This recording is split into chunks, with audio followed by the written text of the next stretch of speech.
The definition of insanity is doing the same thing over and over and expecting different results. That's exactly how I would define the anime game market these days. Insanity. Now, bad anime games aren't something new. We've always had games like Naruto Dragon Blade Chronicles and Dragon Ball Z Ultimate Battle 22, but at least those games were, funny bad. At least those games actually tried to do something unique. A bad anime game nowadays is just the same exact game, riddled with the same exact problems that we've already gotten hundreds of times already. I've been reviewing anime games for about 2 years now, and I'm starting to feel like a broken record because the conclusion of every single video is pretty much the same. That whatever game of the week it isn't worth the $60 price tag, it's incomplete, it's full of problems, and it was clearly just made to cash in on a popular IP. But where do we go from here? How do we even get here in the first place? And why do I feel like this cycle isn't going away anytime soon? This is why anime games kind of suck now.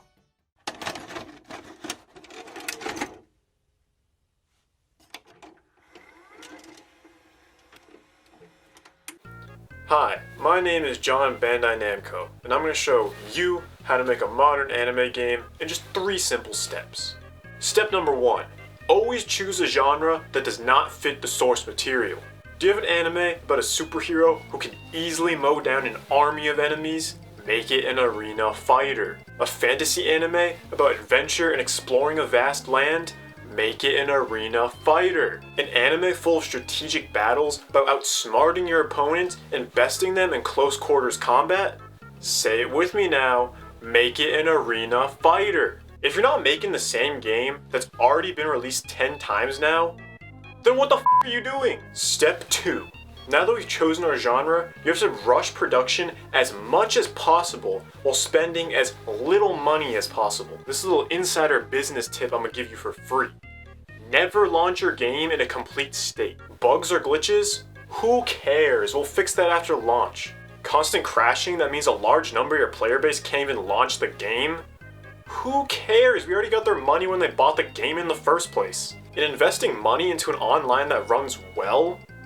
Dude, who cares when this game is going to be dead after 2 weeks? And finally, step number 3.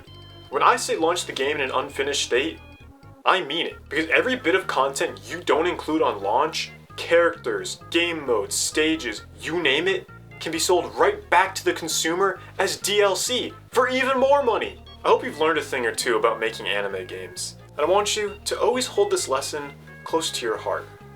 We're not just making games, we're making money. While I feel like a lot of modern anime games follow these same poor trends, I think the most egregious problem is the life cycle of these games. This is gonna sound like a weird analogy, but bear with me here. I liken these anime game releases to pump and dump meme coins. Alright, hear me out. The idea behind these crypto scams is to hype up some new coin, usually one with some popular meme or icon attached to it. Then the group running the scam will buy up a ton of this coin to artificially pump or inflate the value. Then as regular people buy into it, only increasing the coin's value, the group dumps or sells their coins, making a huge profit, leaving everyone who bought into it with nothing of value. Now, I'm not claiming that publishers like Bandai Namco buy copies of their own games to drive up their value, but they apply the same principle of overhyping and under-delivering. They'll announce a new game based off of whatever anime is popular that week. They'll spend all this time hyping up the game, whilst in the background, they're actually rushing development to release it before whatever anime it is becomes irrelevant. Meanwhile, fans of said anime will get hyped for the game, and are compelled to buy into it, because if they don't, then their favorite anime may never get another game. So when the game finally launches, they buy it up, and the game publisher gets their sweet launch money. But there are a number of problems with the game. It's missing content, there are bugs and glitches, so the publisher promises to update the game, as well as release additional paid DLC. Thank God. Then the game dies after a week because it's boring and unfinished, so then the developers drop the game because no one is playing it. Remember back in the day, we used to be able to buy a brand new game and just pop it in right away? No installation, no day one patch, no additional DLC. You get the full experience right from day one.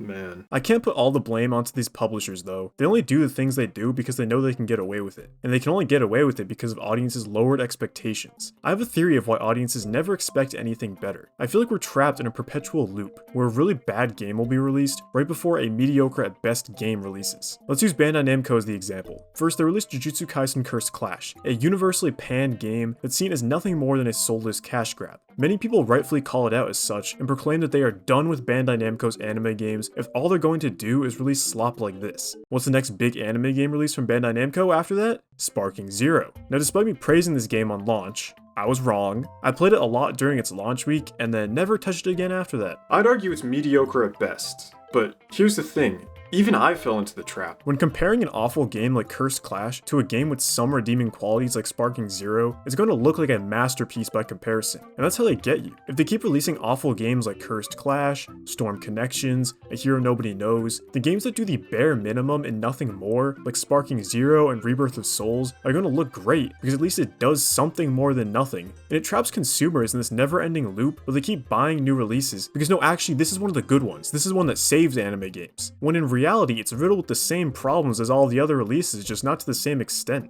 This reminds me a lot of Disney's newest film releases. Like when it comes to their live action remakes, they'll release some irredeemable slop like Snow White, just release a not terrible film like Lilo and Stitch right after, which makes Lilo and Stitch look like a masterpiece by comparison, when in reality it still sucks. It's also like this with the MCU. They release some horrible film like Brave New World, the internet will claim the MCU is done for, there's no coming back this time, but then they'll release a film like Thunderbolts, which, isn't very good but is slightly better, and the internet will sing its praises and say, the MCU is so back. It's the same trap. Make something awful to lower expectations, then come right back with something pretty mediocre, which looks amazing in comparison. All of this junk is literally that one meme of, it's so over, we're so back, it's so over, we're so back, it's so over, we're so back. This isn't even just a point of about anime games or Disney films.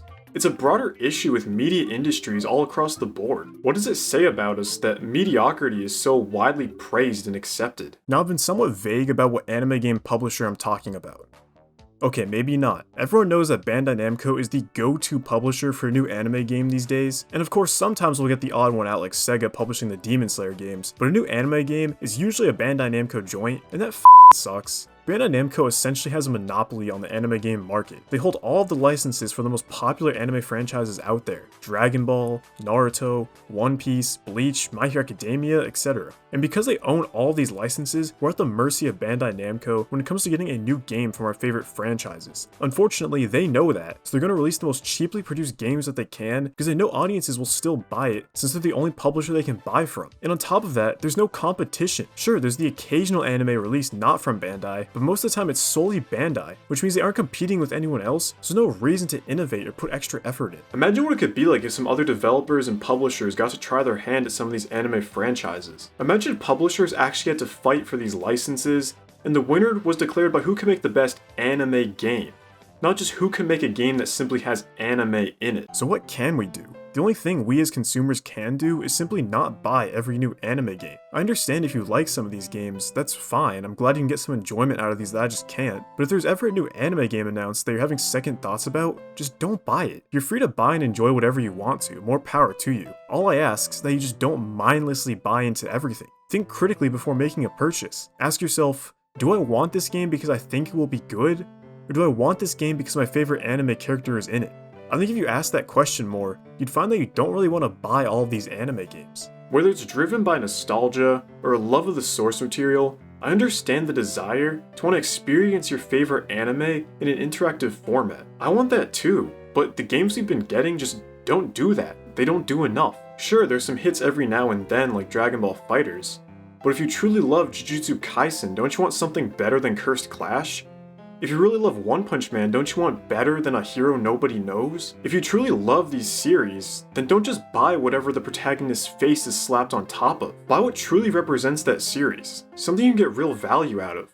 Don't just settle for novelty. But at the end of the day, it is your money, so you can just do whatever you want with it. You don't gotta listen to some random guy on the internet. Anyways, I think it's time to apply to Bandai Namco's content creator program. You guys think they'll let me in?